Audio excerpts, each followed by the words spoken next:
단순히 코드를 짜는 걸 넘어서 거대한 클라우드 시스템의 청사진을 그리는 사람, 바로 아키텍트죠. 주니어 개발자의 관점과 시니어 아키텍트의 관점은 대체 무엇이 또 어떻게 다를까요? 오늘 그 생각의 전환, 핵심 원칙들을 한번 제대로 파헤쳐 보겠습니다. 와, 시작부터 장난 아니죠? 이게 그냥 이론이 아니라 실제 대규모 프로젝트에서 나왔던 요구사항이에요.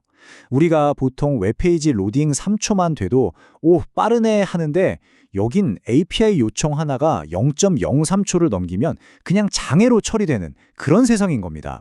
바로 이런 극한의 조건이 우리가 왜 아키텍처를 고민해야 하는지 알려주는 아주 강력한 출발점이죠.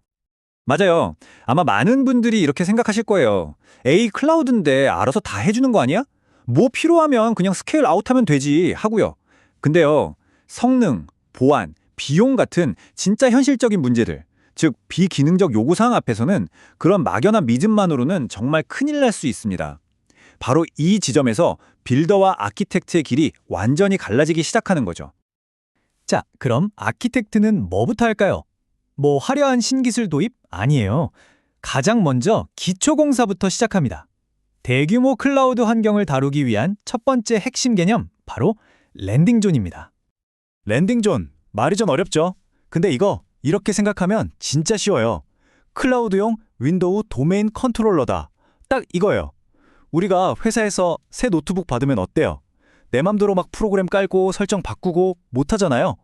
보안 정책이 중앙에서 다 관리되니까요. 랜딩존이 바로 애저 환경에서 그런 중앙 통제, 표준화 역할을 해주는 겁니다. 와, 왼쪽이랑 오른쪽 차이가 정말 극명하죠? 랜딩존이 없으면요, 그냥 혼동 그 자체예요. 각 팀이 막 자기 맘대로 리소스 만들고 보안은 구멍 나고 비용은 어디서 새는지도 모르고. 근데 랜딩존을 딱 구축하면 거버넌스랑 표준화를 통해서 이렇게 질서가 잡히는 거죠. 예를 들면 아예 허가 없이는 엄청 비싼 가상 머신은 생성조차 못하게 막아버릴 수도 있어요. 구독, 그러니까 서브스크립션이란 개념이 좀 추상적일 수 있는데 이 비유가 정말 기가 막힙니다. 구독은 말 그대로 우리가 쓴 서비스들의 비용 청구서, 딱 식당 계산서 같은 거예요. 랜딩존은 이 계산서를 A팀 앞으로, B팀 앞으로, C 프로젝트 앞으로 정확하게 나눠주는 거죠. 그래서 각 팀이 얼마를 썼는지 명확하게 관리할 수 있게 해주는 아주 중요한 역할을 하는 겁니다. 자, 이렇게 기초공사를 탄탄하게 마쳤어요. 그럼 이제 각 요소를 어떻게 선택할지 고민해야겠죠? 아키텍트가 된다는 건 단순히 어떤 서비스 쓸까가 아니라 왜 이 서비스를 선택해야 하는지 그 이유를 찾는 올바른 질문을 던지는 거예요. 가장 대표적인 예시로 스토리지 얘기를 한번 해볼게요. 보통은 파일 저장할 곳 필요하다 여기서 시작하잖아요. 근데 아키텍트는 달라요. 이 5가지 질문부터 던져야 합니다. 첫째, 성능, 초당 처리량이 얼마나 필요하지? 둘째, 비용, 우리 예산은 얼마지? 셋째, 보안, 접근 통제는 어떻게 할 거야? 넷째, 확장성, 데이터가 늘어나면 어떻게 감당할 거지? 마지막으로, 용량, 그래서 최종적으로 필요한 공간이 얼만데? 보세요, 기능이 아니라 이런 요구사항에서부터 출발하는 게 핵심입니다. 바로 이겁니다. 방금 보신 그 5가지 질문들, 이게 전부 주니어 개발자들이 종종 놓치는 비기능적 요구사항에 대한 거예요. 코드가 그냥 돌아가는 것이랑 빠르고 안전하고 저렴하게 돌아가는 건 완전히 다른 차원의 문제잖아요. 그 어떻게를 설계하는 것, 그게 바로 아키텍처링의 본질인 거죠. 그리고 이제 아마 가장 현실적이고 또 가장 머리 아픈 문제일 겁니다. 네, 바로 돈이죠. 특히 클라우드에서는요, 이 데이터 저장 비용이 정말 조용히 그리고 무섭게 불어나는 주범이 될 수 있거든요.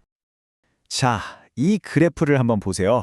모든 데이터를 제일 비싸고 빠른 핫티어에 둘 필요가 전혀 없다는 걸 보여주죠. 자주 안 쓰는 데이터는 상대적으로 저렴한 쿨티어로, 또 법 때문에 그냥 보관만 해야 하는 데이터는 가장 저렴한 아카이브 티어로 옮기기만 해도요. 와, 비용 절감 효과가 어마어마합니다. 이게 바로 데이터 수명주기 관리의 힘이에요.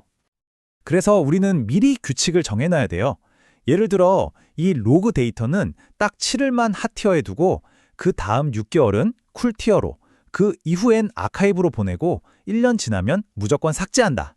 이런 자동화 규칙을 미리 선제적으로 만들어두지 않으면 데이터는 계속 쌓이고 비용은 정말 걷잡을 수 없이 터져나갈 겁니다.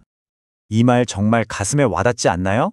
클라우드에서 데이터는 자산이기도 하지만 동시에 관리되지 않으면 엄청난 부채가 됩니다. 언젠간 쓰겠지 하면서 그냥 쌓아두는 생각, 이제 버려야 해요. 관리되지 않는 데이터는 그냥 매달 꼬박꼬박 나가는 고정비용일 뿐입니다. 자, 그럼 이제 지금까지 이야기한 것들을 쫙 모아서 아키텍트처럼 생각하기가 대체 뭔지 그 핵심을 한번 정리해 보겠습니다. 이게 아마 경험에서 얻은 가장 뼈아픈 교훈이 아닐까 싶어요. 플랫폼이 다 해주겠지라는 막연한 믿음은 이제 버리세요. 그리고 모든 서비스의 사양, 초당 요청수, RPS 같은 성능 한계, 그리고 비용 구조를 직접 파고들기 시작해야 합니다. 나중에 내가 플랫폼을 너무 믿었구나 하고 후회하지 않으려면요. 빌더와 아키텍트가 던지는 질문은요, 그 뿌리부터가 다릅니다. 빌더는 이걸 어떻게 만들지? 그리고 되네? 여기에 집중하죠. 하지만 아키텍트는 한 걸음 더 나아가서 물어요. 성능 한계는 어디까지지? 만약에 트래픽이 10배가 되면 어떻게 될까? 그리고 가장 비용 효율적인 방법은 뭐지?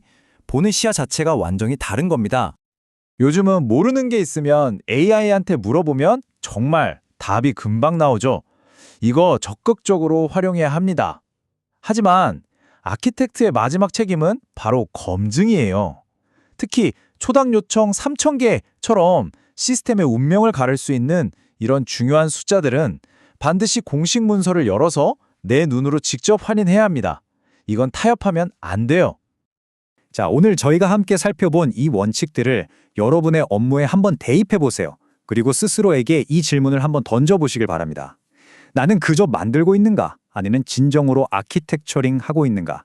이 질문에 대한 답을 찾아가는 그 여정이 여러분을 진짜 클라우드 아키텍트로 만들어줄 겁니다.